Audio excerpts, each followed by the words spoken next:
खाने में बाल पार्ट 2। सुमित्रा जी ने अपनी बहू के बाल छोटे करवा कर भी देख लिए थे, लेकिन उसका कोई नतीजा नहीं निकला। खाने में अब भी रोज रोज बाल तो आते ही थे। इस बात से अब सुमित्रा और रोहित दोनों ही बहुत परेशान हो चुके थे। उधर उर्वशी इस बात से नाराज हो गई थी कि उन दोनों की वजह से उसने अपने लंबे लंबे बाल खो दिए थे। परेशान होकर सुमित्रा ने अपने पंडित जी को घर बुलाया। पंडित जी घर पहुंचते हैं। पंडित जी, पता नहीं क्या परेशानी है, जब भी खाना खाने बैठती हूँ खाने में बाल गिर निकलते हैं। अरे आपने इतनी समस्या के लिए मुझे अपने घर बुला लिया। अब खाने में बाल गिरना तो छोटी मोटी बात है, ये तो हर घर में होता है। अरे नहीं पंडित जी, हमारे घर में ये छोटी मोटी बात नहीं है। देखिए ना, जब से मेरी और उर्वशी की शादी हुई है तब से हर दिन माँ के खाने में बाल गिरते हैं।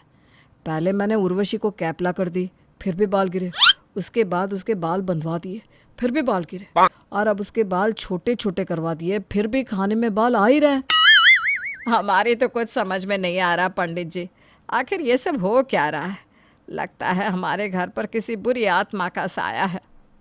अरे आप लोगों ने ये क्या किया? बहू रानी के इतने सुंदर लंबे बालों की बलि चढ़ा दी। ये तो बहुत गलत बात है। पंडित जी, अब आप ही कोई हल निकालिए। ठीक है, मैं आपके घर में एक पूजा कर देता हूँ। अगर आपके घर को कोई भी बुरी नज़र लगी होगी तो वो उतर जाएगी। ठीक है पंडित जी, आप ये पूजा अभी कर दे तो बेहतर है। लेकिन उसके लिए हमें प्रसाद चाहिएगा। अब जाओ उर्वशी, जल्दी से प्रसाद बना कर ले आओ। ठीक है, अभी बना देती हूँ। अरे नहीं, उर्वशी प्रसाद नहीं बना सकती। अरे लेकिन क्यों पंडित जी, उर्वशी इस घर की बहू है और बहुओं के हाथ का प्रसाद तो अच्छा होता है। माफ़ कीजिएगा बहन जी, लेकिन आपने अपनी बहू के बाल इतने छोटे छोटे करवा दिए। और जिन स्त्रियों के बाल बहुत छोटे होते हैं ना, उनके हाथ से मैं पूजा या प्रसाद का काम नहीं करवाता।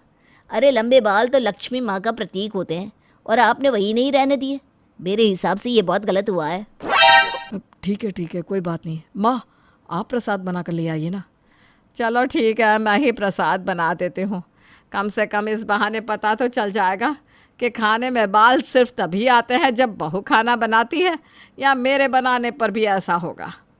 इतना कहकर सुमित्रा भगवान का प्रसाद बनाने के लिए रसोई में चली जाती है और कुछ देर के बाद प्रसाद लेकर बाहर आती है। यह लीजिए पंडित जी, भगवान के लिए प्रसाद।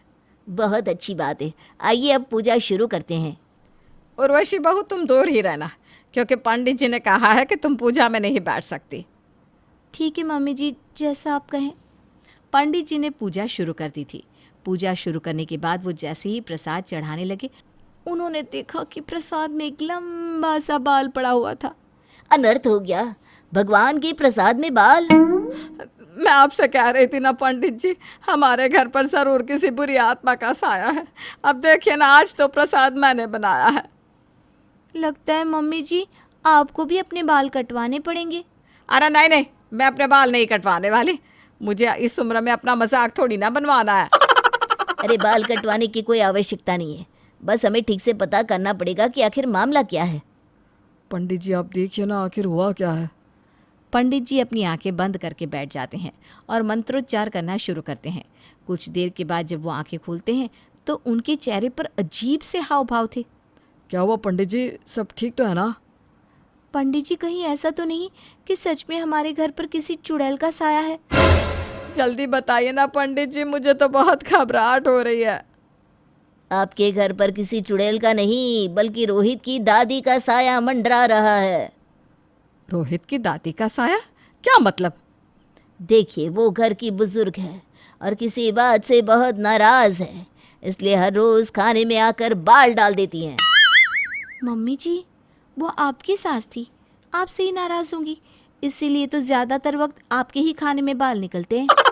क्या आपका आपकी सास से बालों को लेकर किसी प्रकार का झगड़ा हुआ था? वो क्या है ना पंडित जी, मेरी सास कहती थी कि रसोई में जब भी काम करो अपना सर ढक कर करो, लेकिन मुझे सर ढक कर रखना पसंद नहीं था। लेकिन मम्मी जी, वो आपसे सर ढकने के लिए क्यों कहती थी?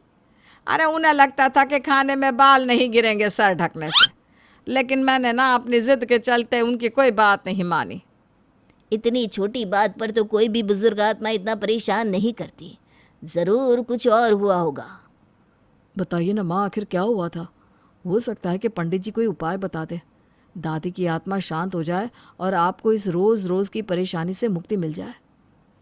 वो क्या है ना पंडित जी, जब भी मेरी सास मुझे कुछ कह देती थी या मुझसे ज़्यादा काम करवाती थी तो मैं जानबूझकर उनके खाने में बाल डाल देती थी, जिसकी वजह से वो खाना नहीं खा पाती थी, क्योंकि मेरी सास को ना बालों से सख्त एलर्जी थी।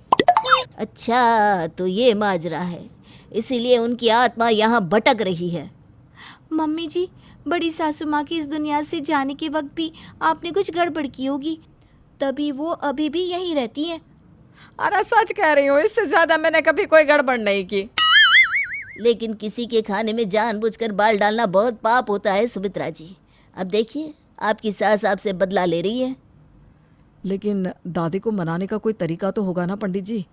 वो नाराज़ है तो हम पूरी कोशिश करेंगे कि वो मान जाए। अब तो एक ही तरीका है, आपको सोने के 100 बाल बनवा कर पंडित को दान करने होंगे। सोने के 100 बाल? अरे ये तो बहुत महंगा पड़ जाएगा पंडित जी। महंगा पड़ जाएगा तो क्या होगा? मम्मी जी, काम भी तो आपने ऐसा ही किया है। अब देखिए, आपको ज़रा सी परेशान हुई तो आपने मेरे बाल कटवा दिए, लेकिन आपने खुद अपनी सास को कितना परेशान किया उसके बारे में कभी नहीं बताया। मुझसे बहुत बड़ी गलती हो गई और अब मुझे इसका प्रायश्चित भी करना ही पड़ेगा। ठीक है, मैं सोने के 100 बाल बनाकर पंडित जी को दान कर दूंगी। देखा मम्मी, आपकी गलती आप पर ही भारी पड़ गई। आपने अपनी सास के खाने में बाल डाले, लेकिन यहाँ तो आपकी बहू के बिना डाले ही आपके खाने में बाल निकल रहे थे। इसके बाद सुमित्रा सोने के 100 बाल बनवाकर पंडित को दान करती है और अगले ही दिन से उनके घर में खाने के अंदर से बाल निकलना बंद हो जाता है। जानती है मम्मी जी, आपने जो भी अपनी सास के साथ किया उस बारे में जानने के बाद मुझे कैसा फील हो रहा है। हाँ हाँ बोलो, अब तुम भी बोल ही दो। बस एक ही लाइन कहूँगी, क्योंकि सास भी कभी बहू थी।